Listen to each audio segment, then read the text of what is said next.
Ryo Tatsuki, Baba Vanga 2.0, July 2025. Vision triggers travel panic. They said she was just a quiet artist from Tokyo, just a woman lost in her sketches, drawing distant futures in silence. But what if I told you that these quiet drawings made over 20 years ago have turned out to be chillingly accurate blueprints of the world we're now living in? And what if I told you there's still one more vision, one final glimpse into the future, marked clearly for July 2025? And now, people are panicking. Airports are whispering rumors. Travelers are cancelling plans, not because of war, not because of politics, but because of a forgotten prophecy. This isn't a thriller. This isn't a conspiracy theory. This is something real, something unfolding right now. This is the haunting foresight of Ryo Tatsuki, the reclusive manga artist some are now calling Baba Vanga 2.0. Stay with me, because what you're about to discover may leave you questioning the very path we're on as a civilization. Before we dive deeper into this mystery, take a breath and take a moment. Tap that like button, share this with someone who needs to hear it, and if you're new here, welcome to the journey of wisdom where we search not for fear, but for clarity in the chaos. And stay until the end, because the final page of Ryo Tatsuki's vision might not just be a warning, it might be a turning point for all of us. Let's begin. Number 1. Ryo Tatsuki and the Prophecies that Came True. Ryo Tatsuki is a name many outside of Japan may never have heard, yet her quiet presence has stirred deep unease and fascination among those who have come across her story. Unlike loud influencers or attention-seeking mystics, Ryo is an enigma, soft-spoken, deeply private, and once known simply as a manga artist. But in 1999, she published a curious little book called The Future I Saw, filled with hand-drawn illustrations and diary-style notes detailing dreams. She claimed to have had dreams marked with specific dates and filled with images of disasters, chaos, and strange occurrences. Most people initially saw it as nothing more than a work of speculative fiction, maybe the imaginative musings of an artist lost in her own world. But over time, something strange began to happen. Her dreams started coming true, not in the vague, metaphorical sense often associated with predictions, but with unsettling precision. The kind of detail that leaves you wondering whether some people really can tap into something the rest of us can't see. The most haunting example of Ryo's accuracy came with her vision of the 2011 Great East Japan earthquake. In The Future I Saw, she described an immense earthquake and tsunami set to hit Japan in March 2011. And when, on the 11th of March of that year, the earth ruptured beneath the Pacific Ocean, sending a massive tsunami roaring across the coast and triggering the Fukushima nuclear crisis, people went back to her book with a different lens. What they found wasn't vague symbolism, it was a chillingly literal description. The date matched. The scale of the disaster matched. Even the emotional aftermath she conveyed in her entries echoed the grief, fear, and helplessness felt across Japan. This wasn't coincidence anymore. For many, especially within the manga and spiritual communities, it marked a turning point. Ryo Tatsuki wasn't just a creative mind, she was becoming a reluctant prophet. As interest in her book surged, readers began combing through it, looking for more signs of what she might have seen. And they found them. One entry in particular gained traction during the early days of the COVID-19 pandemic in 2020. In it, Ryo described a global lung-related illness that would bring the world to a standstill. She sketched scenes of masked crowds, deserted city streets, and leaders in visible distress images that mirrored the real-life unfolding of the pandemic with uncomfortable accuracy. The drawing wasn't buried under layers of metaphor, it was straightforward, even clinical in its depiction. And once again, the timeline was eerily aligned. Other entries hinted at economic crises, natural disasters, and rising global tension, all tagged with dates that, while not always precisely accurate, were close enough to make people stop and think. In today's world, where we're constantly bombarded by noise social media trends, breaking news, conflicting opinions, it's easy to overlook quiet voices like Ryo Tatsuki's, but her story reminds us that sometimes wisdom and warning come not in loud proclamations, but in whispers that echo over time. Whether one believes in prophecy or not, the deeper message behind Ryo's visions is worth reflecting on. Her work doesn't just highlight disasters, it hints at our collective vulnerability, our need for humility, and the importance of paying attention to the subtle signs around us. In a modern life filled with distractions, it urges us to slow down, to listen, and to stay prepared not in fear, but in awareness. So what can we take from this? First, it's a reminder not to dismiss people or ideas simply because they don't fit our current worldview. Truth sometimes comes from unexpected places. Second, her story invites us to be more mindful of the world, of the environment, and of our shared human experience. As we navigate uncertainty, it's less about panic and more about presence, being aware, staying informed, and moving forward with compassion and care. Ryo Tatsuki may not want to be a prophet, but her message carries weight in our time, asking us gently yet firmly to pay attention to the world, to each other, and perhaps to the dreams that warn before the storm. Number 2. The 2025 Prophecy. Let's talk about something that's stirring a quiet storm of anxiety in some corners of the world of vision. A prophecy, a warning from a woman named Ryo Tatsuki.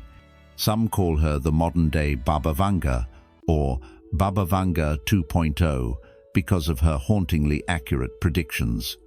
In her revised book, The Future I Saw, republished in 2021, Tatsuki shared a vision that has captured attention once again as July 2025 draws near. She spoke of a deep rupture forming beneath the sea between Japan and the Philippines, something powerful enough to trigger tsunamis that could be 3 times taller than those from the 2011 Tohoku disaster catastrophe many of us remember with deep sorrow. Imagine waves of that magnitude, not just in physical height, but in the fear, the destruction, and the uncertainty they bring. Tatsuki's vision doesn't stop at that. She described Japan's oceans boiling, an eerie image that some believe hints at an underwater volcanic eruption or a violent seismic shift, the kind that not only shakes the land but also the very heart of those who live nearby. She pinpointed a diamond-shaped zone stretching from Japan to Indonesia, Taiwan, and the Northern Mariana Islands as the core of this potential upheaval. This isn't just one country's concern, it speaks to a regional disturbance, possibly even a global ripple effect. Now, here's something interesting. Ryo Tatsuki herself doesn't claim to be a prophet. In fact, she's stepped away from the public eye, rarely speaking to the media, and insists she's simply someone who sees things in her dreams. "I'm not a prophet," she says, "I just dream things." But when dreams start echoing reality, we are left to wonder, where does coincidence end and insight begin? Number 3. Public reaction and panic. Ryo Tatsuki's July 2025 prediction is already having a noticeable impact on public behavior, especially among travelers planning trips to Japan. According to Hong Kong-based travel agency WWPKG, bookings to Japan dropped by as much as 50% during the recent Easter holiday. This downward trend is expected to continue as the prophesied date approaches. Speaking to CNN, WWPKG's managing director, CN Yuan, mentioned that the fear sparked by Tatsuki's vision has been intensified by a warning issued by the Chinese embassy in Tokyo. In April 2025, the embassy released an official statement urging Chinese citizens in Japan to remain vigilant due to the risk of natural disasters. This warning followed a series of recent earthquakes and increased volcanic activity along Japan's coastline. According to the South China Morning Post, the advisory encouraged both residents and tourists to take extra precautions, an announcement that many have interpreted as a subtle confirmation of growing concerns tied to Tatsuki's prediction. Japanese authorities, on the other hand, have responded more cautiously. Rather than commenting directly on the prophecy, they have focused on reassuring the public by emphasizing the strength of Japan's disaster preparedness systems. The Japan Meteorological Agency, JMA, has not issued any alerts specific to July 2025 and maintains that their seismic monitoring systems remain some of the most advanced in the world. In many ways, Tatsuki's story echoes the myth of Cassandraith woman cursed to see the future but never be believed. Ryo has become a reluctant prophet in a world unsure of how to respond to her warnings. In Japan, she is treated with quiet respect rather than media fame. Her book, The Future I Saw, is out of print and extremely difficult to find. Some say that's due to copyright issues. Others believe it's been intentionally suppressed. On certain Japanese conspiracy forums, people even claim she was approached by unnamed agencies and told to stop sharing her visions, that she had seen too much. Whether that's true or not is anyone's guess. But one thing is certain, her visions have stirred something deep. They remind us how fragile our sense of security can be and how even a quiet dream can ripple across the world like a wave before the storm. Thank you for spending time with us in today's video. As we explore the mysterious visions of Ryo Tatsuki and the growing concerns about July 2025, I truly appreciate your presence in this mindful space we're building together. If today's topic sparked any thoughts, feelings, or questions, I warmly invite you to share them in the comments. If you're new here, just write, "I am a seeker." We'd love to welcome you. And if you've been walking this journey with us for a while, feel free to type "still walking" to show your support. Your presence and participation help fuel the heart of this channel. Let's continue exploring, questioning, and growing together.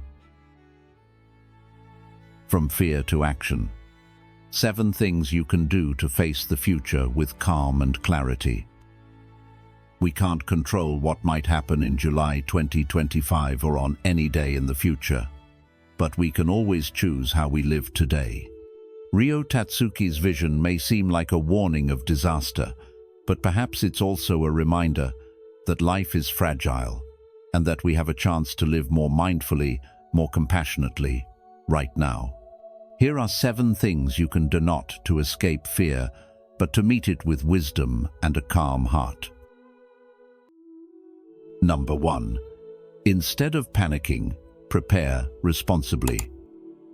When we find ourselves bombarded with troubling news or uncertain times, the natural reaction is often to panic, but panic never leads us to clarity or peace.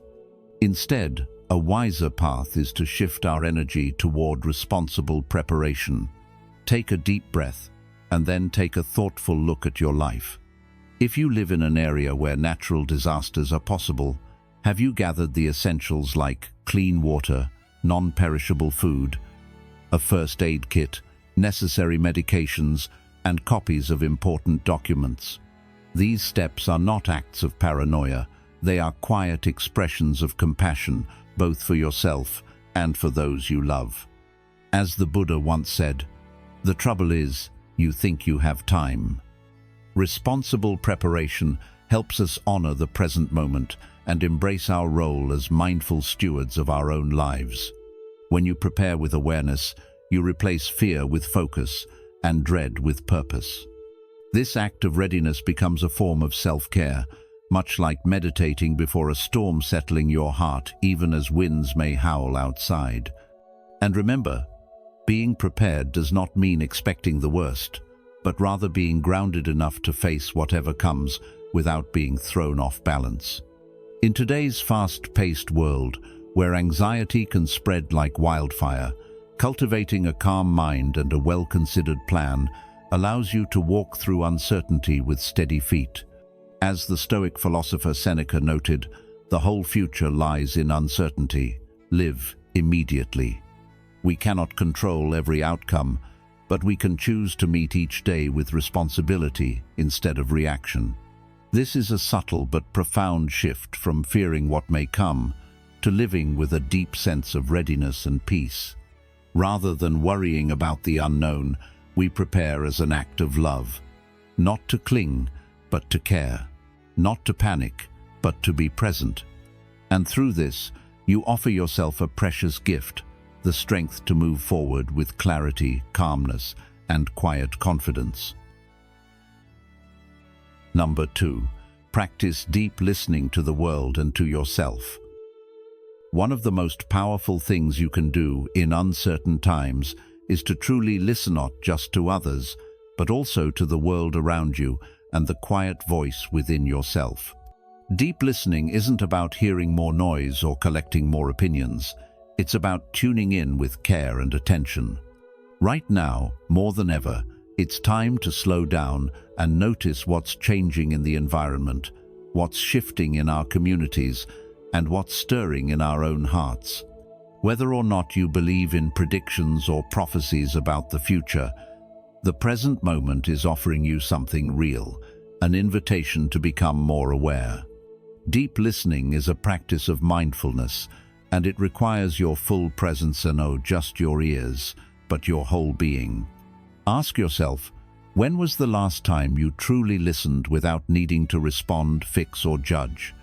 Have you ever sat with the sound of your own thoughts long enough to see what they're really saying? As Zen master Thich Nhat Hanh reminds us, listen deeply to understand, look deeply to love. These words aren't just beautiful, they are practical guidance for navigating fear, confusion, and change. When you listen deeply to another person, even someone you disagree with, you begin to understand what lies beneath their words, their fears, their hopes, their wounds. This understanding creates space for compassion, and compassion calms both the speaker and the listener. The same is true when you listen to yourself. Most of us spend our days reacting, distracted by alerts, chasing to-do lists, caught in stories of anxiety. But what if you paused, just for a few minutes each day, to sit in silence and ask yourself, what am I really feeling? What is this moment trying to teach me? The world is speaking all the timino, always in words, but in the patterns of the seasons, the rising of the wind, the silence in a room. When you learn to listen deeply, you begin to notice things that once felt invisible. You begin to trust your own intuition and respond to life with clarity instead of reacting from fear. Can you sense the difference between reacting out of habit and responding out of awareness? Deep listening helps bridge that gap. It gives you space, and in that space you find calm, you find insight, you find the strength to act from a grounded place, not a panicked one. This kind of listening is not passive, it's alive. It's a form of action, a commitment to understanding what's real and what matters. So instead of getting lost in the noise, let yourself become still. Listen to the rhythm of your breath. Listen to the concerns of a loved one without rushing to fix them. Listen to your body when it tells you it's tired, or your mind when it asks for stillness. And in this listening, you may find the clarity you've been seeking. The lesson here is simple, but not easy. If you want to face the future with calm and courage, start by listening truly, deeply, and without distraction. Let your awareness become your guide. And remember, deep listening doesn't require answers. It only asks for your presence. Number 3. Stay connected with loved ones and your community. When the world feels uncertain and the future unclear, it's easy to retreat into ourselves, thinking it's safer to handle things alone. But the truth is, fear thrives in isolation. The more we withdraw, the louder our worries seem to become. That's why staying connected with loved ones, friends, and our community isn't just comforting, it's essential. You don't need grand gestures or perfect words. Sometimes a simple phone call, a shared meal, or even sitting quietly beside someone can remind both of you that you're not alone. When we offer our presence, we offer a kind of medicine that words alone can't deliver. In Buddhism, it's often said, thousands of candles can be lit from a single candle, and the life of the candle will not be shortened. Your warmth, your kindness, your attention, they don't run out when shared, they multiply. So ask yourself, who could use a little light from your candle today? We sometimes forget that connection isn't just for comfort, it's also how we stay grounded. When you talk to a friend who truly listens, or when you laugh with someone who reminds you of joy, you come back to yourself. You remember that you're part of something larger, that you belong. You stop spinning in your own thoughts and start seeing with wider eyes. The Buddha taught the importance of Sangha, the spiritual community, as one of the three jewels alongside the Buddha and the Dharma. Why? Because walking the path of life, especially when it's hard, is something we're not meant to do alone. Even if your community isn't spiritual in nature, being part of a group that shares values, listens without judgment, and supports each other is deeply healing. What kinds of relationships lift you up and help you return to a calmer, more courageous version of yourself? Sometimes we hesitate to reach out because we feel like a burden, or we tell ourselves they're too busy, or they won't understand. But those thoughts are just the voice of fear disguised as self-protection. The truth is, others may be feeling just like you, quietly struggling, waiting for someone to check in. You can be that someone. And by doing so, you create a space where both of you can breathe a little easier. Have you ever reached out to someone and found that they needed the conversation just as much as you did? That's the unseen power of connection. It works both ways. In a world that constantly pulls us toward busyness, distraction, and surface-level interaction, choosing to be fully present with another human being is a radical act of kindness. It tells the other person, you matter, I see you, I'm here. And in doing that, you also affirm your own value and belonging. So if you're feeling overwhelmed or uncertain, don't wait for the perfect moment or perfect words. Reach out now. Who do you miss? Who makes you feel safe? Who have you not spoken to in a while? Take that first small step and notice how the heart softens when it remembers that we're not walking this path alone. The core message here is simple but deeply important. In moments of fear or doubt, connection is one of your greatest sources of strength. Community heals. Compassion shared is fear divided. So don't close yourself off. Open the door, open your heart, and let others walk beside you. Still watching? That means you're ready to shift from fear to clarity. Drop peace over fear in the comments to mark this turning point in your journey. Stay with us until the end. We're about to explore the most important insights that will help you step into the future with confidence and calm. Number 4. Cultivate inner peace amid outer uncertainty. In a world where uncertainty feels like a constant, whether it's the economy, the climate, health, or the future of our families, it's more important than ever to create a calm center within ourselves. Cultivating inner peace isn't about ignoring what's happening around us. It's about developing a steady heart and mind that can meet life as it unfolds without becoming overwhelmed. As the Buddha said, peace comes from within. Do not seek it without. This timeless truth reminds us that no matter how chaotic the world may seem, the ability to be calm, clear, and kind starts from our own inner awareness. One of the most effective and accessible ways to nurture this peace is through a simple meditation practice. Just 5 minutes a day can create a meaningful shift. You don't need special cushions or incense. You just need a quiet space, a bit of patience, and your breath.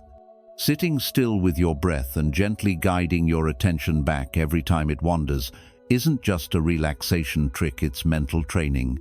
It's the act of strengthening your inner muscle for resilience and clarity. And as you build that quiet space inside, you begin to realize that while we cannot control the winds of life, we can adjust our sails. A famous Zen saying echoes this idea. You should sit in meditation for 20 minutes a day, unless you're too busy. Then you should sit for an hour. This speaks to how we often overlook the very thing we need most when stress piles up. In our fast-paced, always connected modern lives, stress often comes disguised as productivity. But running on empty isn't sustainable. Think of this brief daily stillness, not as a luxury, but as fuel. It's like sharpening an axe before cutting wood. Taking time to breathe and be present makes us more effective and less reactive. By grounding ourselves, we start noticing the small joys again, a child's laughter, the breeze on our face, the quiet strength in our breath. These become anchor points amid the noise. As Thich Nhat Hanh beautifully put it, feelings come and go like clouds in a windy sky. Conscious breathing is my anchor. And so, the next time fear creeps in, or the future feels too vast to grasp, return to the simplicity of your breath. Let it remind you that you are here, you are alive, and you have the power to face whatever comes with grace, patience, and calm. Number 5. Be mindful about the information you consume. In today's fast-moving world, we are constantly surrounded by news, updates, opinions, and endless streams of information, most of it coming at us faster than we can process. And while it's important to stay informed, it's just as important to be mindful of how we take in that information. Not everything you see or hear online is true, and often the loudest voices, those that shout the most, stir up panic or flood your feed aren't the wisest. Just because something is shared widely doesn't mean it's accurate or helpful. So, when you find yourself scrolling through your phone or watching the news and feel that tightening in your chest, or that sense of unease growing, pause. Take a deep breath. Ask yourself, is this helpful to know? Is this based on facts? Or is it feeding my fear? You see, your peace of mind is valuable, and protecting it starts with being selective about what you allow into your mental space. We sometimes mistake constant awareness with control, as if the more we know, the safer we are. But that's not always true. Being overwhelmed by information often leads to anxiety, not clarity. And when fear takes the wheel, our actions become reactions. We rush, worry, and lose sight of what we can actually do. This is why mindfulness matters. Being mindful doesn't mean ignoring the world. It means approaching it with clarity. It means taking in what's useful, setting aside what isn't, and recognizing when something is pulling us into a spiral of fear instead of helping us understand reality. Can you notice when that happens in your own experience? When a single headline sticks with you all day, or a post on social media makes your stomach churn, can you catch it, step back, and ask, what is this doing to me? That awareness is the first step toward freedom. Choosing your sources carefully is an act of wisdom. It's not about living in a bubble or pretending problems don't exist. It's about nourishing your mind with content that informs without harming, that guides without manipulating, and that opens your heart instead of closing it. In Buddhist practice, this is known as right view, seeing things as they truly are, not as our fears or opinions color them. When you practice right view in your daily life, you naturally start to create space in your mind. Instead of reacting to every bit of news with dread, you begin to respond with presence and calm. Ask yourself this: what kind of energy am I feeding my mind every day? Is it fear, or is it wisdom? And when you find yourself caught in speculation, worrying about what might happen tomorrow, next year, or 10 years from now, pause again. The truth is, no amount of guessing will bring certainty. But being present in this moment, grounded and aware, will always bring peace. Fear grows in the absence of clarity.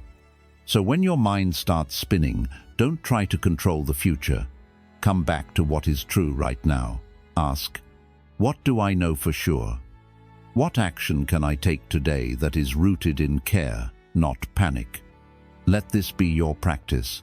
Protect your inner peace by choosing carefully what you feed your mind. Your attention is powerful where you place it shapes your reality.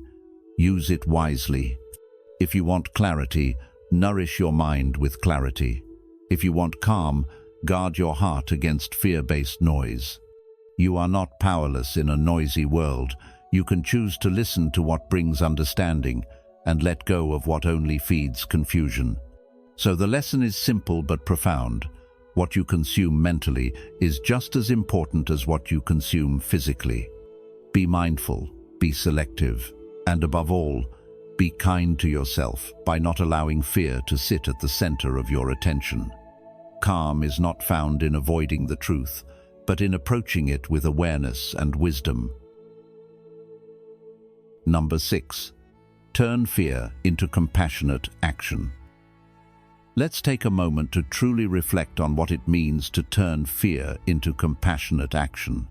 When we hear predictions or feel overwhelmed by uncertainty like the prophecies of Ryo Tatsuki or the chaos of world events, instinct is often to freeze, withdraw, or worry ourselves into a corner.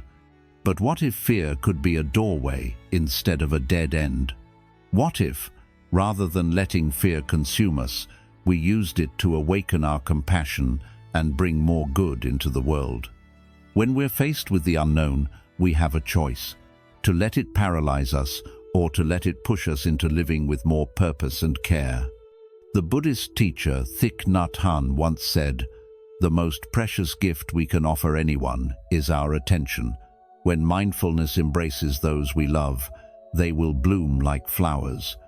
In this light, fear becomes not something to run from, but something to listen to, a call to show up fully, not just for ourselves, but for others too. Think about it. How often have you delayed kindness, put off forgiveness, or postponed telling someone how much they matter to you? Why wait until life forces us into urgency when we can act with intention now? Compassionate action doesn't have to be grand. It starts in small, sincere steps, like truly listening to someone, helping a neighbor, or volunteering your time even when things feel uncertain. Every time you choose to love instead of fear, to help instead of hide, you shift the energy of the world around you. Are you using fear as a reason to retreat, or can you let it wake up the part of you that wants to serve, to heal, and to care more deeply? The Buddha taught, radiate boundless love towards the entire world. So, ask yourself, what's one small thing you can do today that comes from love, not fear?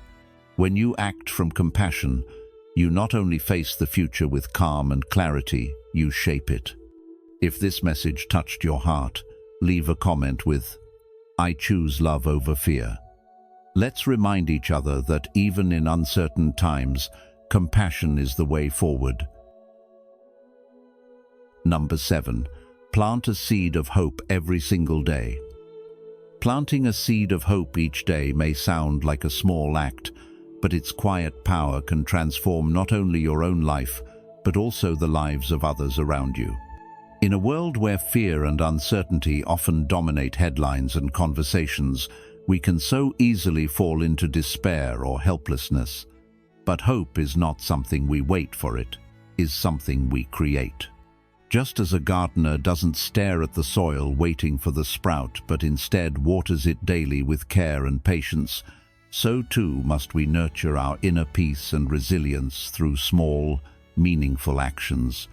These seeds may take many forms: offering a kind word to someone having a rough day, preparing a meal for a neighbor in need, or even allowing yourself a moment of self-compassion in the mirror when no one else is watching.